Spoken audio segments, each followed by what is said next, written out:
pélvico, a fratura de bacia, por si só, é um marcador de gravidade no paciente politraumatizado. Por que isso? Porque para fraturar a bacia precisa de um trauma de alta energia. Então é comum que esses pacientes tenham lesões associadas. Eles podem ter um TCE, um trauma de tórax, lesões graves dentro do abdômen, lesões de coluna, lesões do sistema urogenital, lesões no períneo. São pacientes difíceis de tratar, extremamente graves e que vão se apresentar muitas vezes com choque hipovolêmico. Mas o que a bacia tem a ver com choque hipovolêmico? Porque a lesão da pelve causa sangramento no retroperitônio. É um dos locais que pode estar o sangue no paciente chocado. A gente tem que pensar em fratura de bacia. E o sangramento aqui é do periósteo. É um sangramento em babação contínuo, dificilmente contido durante uma cirurgia. Não dá para dar ponto, para cauterizar. Então a gente tem que saber lidar com esses casos. Existem vários tipos de fraturas de bacia, né? O mais comum são as fraturas de compressão lateral. Mesmo essas fraturas causam bastante sangramento.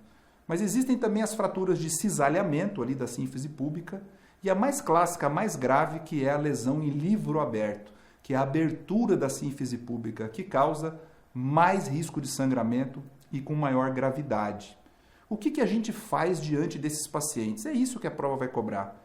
Chegou um paciente lá no exame primário, o que a gente faz? Fecha a bacia, amarra essa bacia com um lençol. Esse é o tratamento.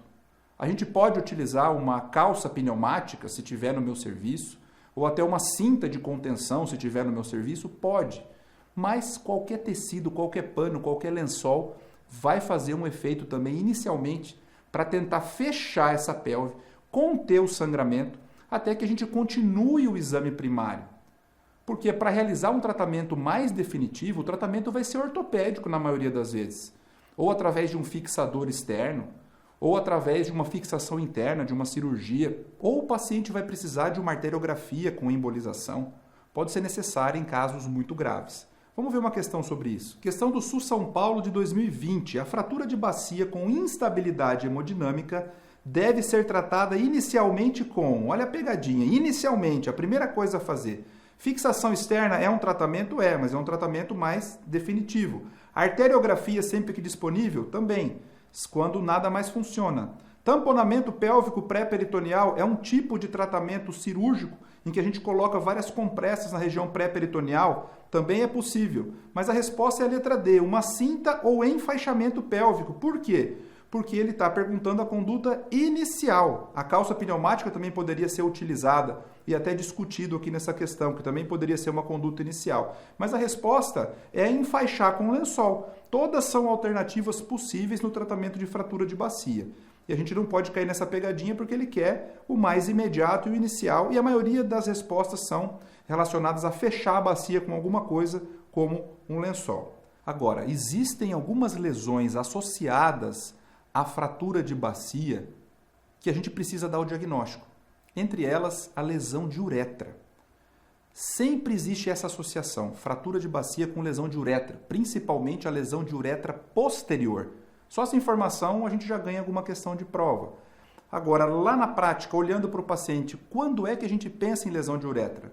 Primeiro, existe uma equimose na região do períneo, está saindo sangue pelo meato uretral, e a gente chama isso de uretrorragia. Uretrorragia está saindo sangue pelo meato. Diferentemente de hematúria. Hematúria é quando o paciente urina com sangue.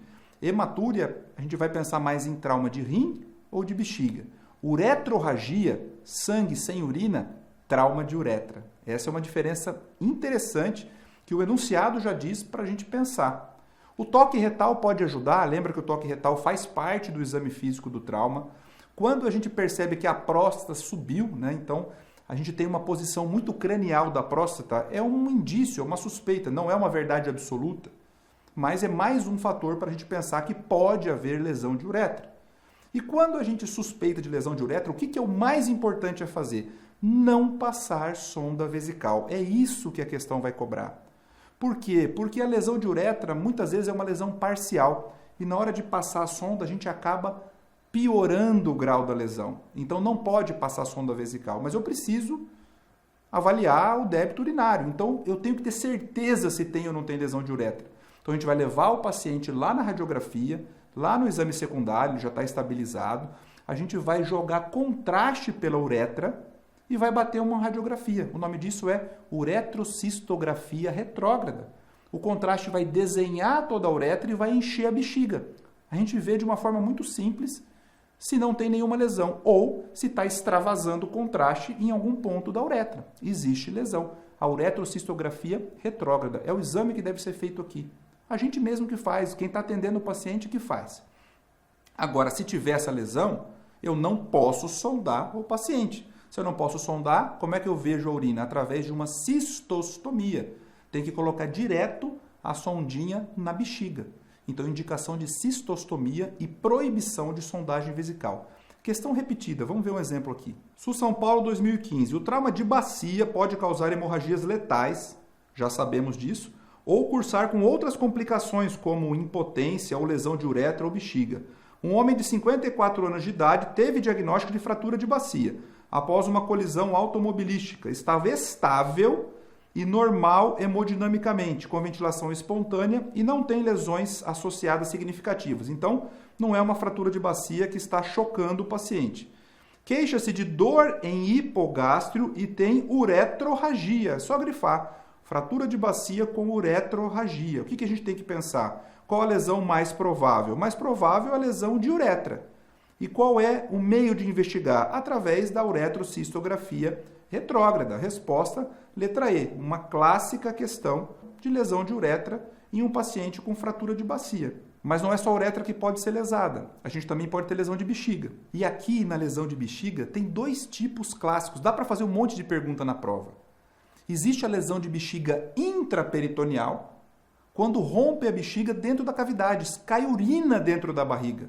Olha o contraste extravasando. A mesma uretrocistografia retrógrada vai encher a bexiga e a gente vai ver que o contraste está indo lá para cima. Quem é que tem esse tipo de lesão? É aquele paciente que tem um trauma penetrante, tomou uma facada, um ferimento de arma de fogo e pegou a bexiga. Ou então, imagina aquele paciente que bebeu a noite inteira e volta para casa de bexiga cheia. Ele quer urinar em casa. E ele tem um trauma, um acidente automobilístico, um acidente de moto. Ele tem uma explosão da bexiga dentro do abdômen. Então, tanto trauma fechado como penetrante podem causar lesões de bexiga intraperitoneal. Nesse caso, o tratamento é sempre cirúrgico, está caindo urina dentro da cavidade. A gente vai ver que a bexiguinha está furada, dá para ver a sonda vesical lá dentro. O que a gente vai fazer? A gente vai suturar, realizar a cistorrafia e vai deixar o paciente com a sonda vesical. Porque a sonda vesical ela vai impedir que a bexiga fique muito cheia, ela vai proteger a nossa sutura, os nossos pontos.